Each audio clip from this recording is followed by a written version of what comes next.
Okay, so now we will start with the actual topic. Correct है? इससे पहले जो इलेक्ट्रिक पोटेंशियल का हमने किया वो भी हमारा टॉपिक का पार्ट है, वो अलग कुछ नहीं है, लेकिन जो टेक्स्ट बुक आपका स्टार्ट करेगा वो यहाँ से स्टार्ट करेगा, जो एनसीईआरटी बुक स्टार्ट करेगा वो यहाँ से स्टार्ट करेगा। ठीक है, लेकिन मुझे लगा कि जब तक पोटेंशियल डिफरेंस नहीं आएगा तब तक करंट नहीं आएगा, इस वजह से मैंने सबसे पहले इलेक्ट्रिक पोटेंशियल को डिफाइन किया। क्लियर हो गया चीज़? तो अब हम चलते हैं इलेक्ट्रिक करंट के थ्रू, जिसको हम डिनोट कैपिटल आई से करेंगे। तो जैसे ही आपका कंडक्टर यानी वायर किसी सेल को, किसी बैटरी को, या हमारे घरों में जो स्विच बॉक्स होता है, जैसे ही उसमें इंसर्ट होता है, बराबर, तो ये जितने भी सोर्सेस हैं ये है सोर्सेस ऑफ पोटेंशियल डिफरेंस। ये देते हैं हमारे वायर के एंड में एक पोटेंशियल डिफरेंस का अप्लाई कर देते हैं। जैसे बिल्कुल वैसे ही हो कि मान लो एक पाइप है जो दो कंटेनर को कनेक्ट कर रहा है, एक कंटेनर हायर लेवल पर है, दूसरा कंटेनर लोअर लेवल पर है, तो क्या होगा, अगर हायर कंटेनर में हमने पानी भरा तो पाइप के थ्रू किस में आ जाएगा? बिल्कुल वैसे ही। तो वैसे ही ये जो हमारा सेल है, बैटरी है, ये हमारे एक एंड को लोअर लेवल पर कर देता है और एक एंड को हायर लेवल पर कर देता है। अगर इसको थोड़ा और डिटेल में समझें तो एक को मतलब एक के पास बिल्कुल भी इलेक्ट्रॉन्स नहीं होते हैं और एक के पास बहुत ज़्यादा इलेक्ट्रॉन्स हो जाते हैं। तो एक के पास बिल्कुल भी इलेक्ट्रॉन्स नहीं है और एक के पास बहुत ज़्यादा इलेक्ट्रॉन्स है, बराबर। एक एंड के पास बिल्कुल भी इलेक्ट्रॉन्स नहीं, एक एंड के पास बहुत ज़्यादा इलेक्ट्रॉन्स। तो इलेक्ट्रॉन्स का फ्लो कहाँ पर होगा? From a point at more electrons to a point at less electrons या नो इलेक्ट्रॉन्स। लेस इलेक्ट्रॉन्स या from a point of having the point which is having more number of electrons to the point which is having less number of electrons। यहीं से ऐसे ही flow होगा। तो इसलिए मतलब ये तो एक अलग पार्ट है, लेकिन बता दें कि नेगेटिव के पास हम अज्यूम ही करते हैं कि उसके पास सबसे ज़्यादा नंबर ऑफ इलेक्ट्रॉन्स है, बराबर है, और इसके पास पॉजिटिव के पास कम नंबर ऑफ इलेक्ट्रॉन्स है। तो इलेक्ट्रॉन्स कहाँ से कहाँ फ्लो होते हैं? Negative to positive. उसके पीछे का और भी रीज़न है, उसके ऊपर हम थोड़ा बाद में आ जाएंगे, लेकिन फिलहाल ये आप समझ लो। तो इलेक्ट्रॉन्स का फ्लो होता है, किसका चालू होता है फ्लो? इलेक्ट्रॉन्स का। अब ये जो फ्लो ऑफ इलेक्ट्रॉन्स हैं, अगर इलेक्ट्रॉन्स लगेंगे फ्लो होने तो इसी को हम करंट इलेक्ट्रिसिटी कहते हैं। तो एक सिंपल सा डेफिनेशन क्या है? It is the flow of electric charge यानी कि इलेक्ट्रॉन्स, बराबर है, किसके अंदर? एक कंडक्टर के अंदर। फॉर एग्जाम्पल कंडक्टर कौन हो सकता है? मेटल वायर हो सकता है। तो मेटल वायर के अंदर जो फ्लो ऑफ इलेक्ट्रॉन्स हैं उसी को हम इलेक्ट्रिक करंट कहते हैं। करेक्ट है? लेकिन यहाँ से हम तो फिजिक्स कर रहे हैं भाई। अब फिजिक्स में सारी चीज़ें सम से रिलेटेड है, न्यूमेरिकल से रिलेटेड है। तो अगर वो न्यूमेरिकल से रिलेटेड है तो हमको कुछ एक मैथमेटिकल एक प्रॉपर चाहिए ना, एक प्रॉपर डेफिनेशन चाहिए। तो ये डेफिनेशन ज़्यादा कुछ बताता नहीं है हमें, ये डेफिनेशन सिर्फ ये बताता है कि it is flow of electrons. अब कितने इलेक्ट्रॉन्स कितने टाइम में, ऐसा कुछ बता नहीं रहा है। तो हमें एक प्रॉपर डेफिनेशन के लिए हम क्या कहते हैं?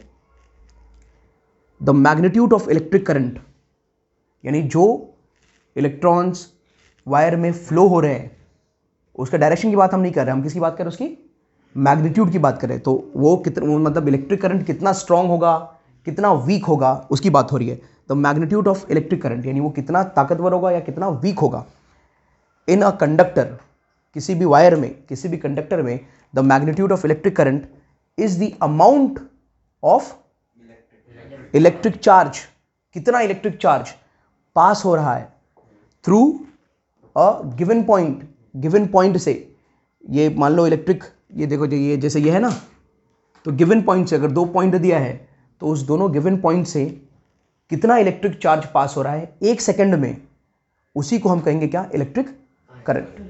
So the amount of electric charges passing through a given point in a conductor in time 1 second, it is called electric current. Is that clear? तो ये प्रॉपर डेफिनेशन है, ये मैथमेटिकल डेफिनेशन है आपका इलेक्ट्रिक करंट का। अब यहां से हम क्या बोल सकते हैं, अगर मैथमेटिकली इसको हम डिनोट करें कि क्या बह रहा था? चार्जेस, चार्जेस बह रहे थे। करंट तो बाद में ना, चार्जेस के फ्लो के बाद करंट आया, तो चार्जेस बह रहे थे।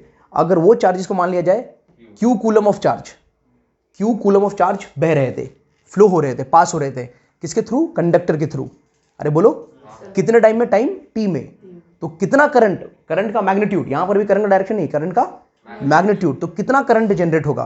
तो that is given by current is equal to charge upon time. Current को हम I से डिनोट करते हैं, चार्ज को हम Q से डिनोट करते हैं और टाइम को हम T से।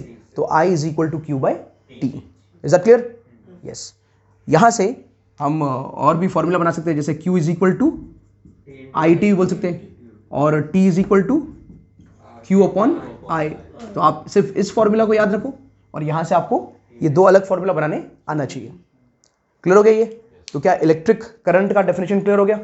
Okay okay, so now what we know that I is equal to Q by T। ये हमने किया कि नहीं? I कौन है? करंट है। Q कौन है? चार्ज। और T कौन है? वो तो चार्ज का यूनिट है। Q कूलम है। Q कूलम थोड़ी है भाई, C कूलम है। Q कौन है? चार्ज है, याद रहे। तो ऐसा अगर ऐसा यूनिट ऑफ चार्ज कूलम है और जो कि है ऐसा यूनिट ऑफ टाइम सेकंड होता है, तो ऐसा यूनिट ऑफ करंट जो है ना वो एम्पियर होगा। यानी इसकी जो इसने खोज की थी वो एम्पियर था, तो उसके नाम पर इसका यूनिट पड़ गया किसका? करंट का। करंट का यूनिट क्या है? एम्पियर है। क्लियर होगा? ओके, तो यहाँ से हम बोल सकते हैं यानी कि 1 एम्पियर क्या होगा? 1 कूलम अपॉन 1 सेकेंड। इसका कूलम है, इसका सेकेंड है, तो करंट का क्या होगा? 1 एम्पियर। तो 1 एम्पियर क्या है भाई? 1 एम्पियर है 1 कूलम अपॉन 1 सेकेंड। तो कभी कभी आता है भाई कि डिफाइन करो 1 एम्पियर, बड़ा इंपॉर्टेंट डेफिनेशन है। डायरेक्ट पूछ लेता है कि डिफाइन 1 एम्पियर, तो कैसे डिफाइन करेंगे उसको? देखो यहीं से डेफिनेशन बन जाएगा। इफ अगर 1 coulomb of charge, 1 coulomb of charge passes through the conductor or any cross section of the conductor in 1 second, then the current in that conductor is said to be 1 ampere। अगर 1 coulomb charge किसी भी conductor के cross section से 1 second में पास हो रहा है, तो उस क्रॉस सेक्शन में जो करंट होगा कितना होगा? 1 एम्पियर होगा। समझ में आ गया बात? यहाँ से फिर तो 1 एम्पियर कितना हो गया? 1 कूलम अपॉन 1। ये उसका यूनिट के डेफिनेशन हो गया। किसके डेफिनेशन? करंट के यूनिट के डेफिनेशन। Is that clear?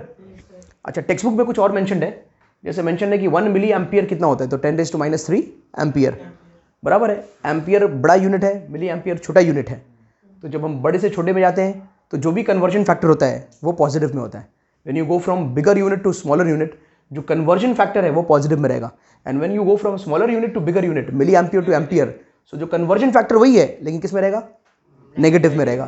तो 1 मिली एम्पियर इज 10⁻³ एम्पियर और 1 ampere is conversely 1 ampere is 10⁻³ milliampere. 1 ampere is 10⁻⁶ microampere. And how much is 1 microampere then? 10⁻⁻6 ampere. याद रहेगा ये चीज? ओके। कौन सा डिवाइस यूज कर रहे हैं हम लोग करंट को मेजर करने के लिए? एमीटर यूज कर रहे हैं। क्या बोले? एमीटर यूज कर रहे हैं, ठीक है। अच्छा, वोल्ट मीटर में मैंने बताया नहीं था क्योंकि वो टाइम पे मैंने ये सोचा कि एमीटर और वोल्ट मीटर का एक साथ एक वीडियो कर लेंगे। समझ में आया क्या? लेकिन यहाँ पर मैं बता दे रहा हूँ कि वोल्ट मीटर में जो रेजिस्टेंस होगा वो हाई होगा और एमीटर में जो रेजिस्टेंस होगा वो लो होगा। वहाँ पर लगभग इनफाइनाइट रेजिस्टेंस और यहाँ पर लगभग जीरो रेजिस्टेंस, बराबर। Approximately zero resistance, approximately infinite resistance, किसमें? वोल्ट मीटर में। और एमीटर में जो रेजिस्टेंस होगा, जो resistance is something that opposes current को, जो अपोज करता है, रुकावट। तो ये जो रुकावट है ये लगभग ना के बराबर हो और वहाँ पर वो बहुत ही ज़्यादा हो। क्लियर हो गया चीज़? तो ये हमारा जो इसमें हमने पूरा इलेक्ट्रिक करंट के बारे में किया। Is that clear?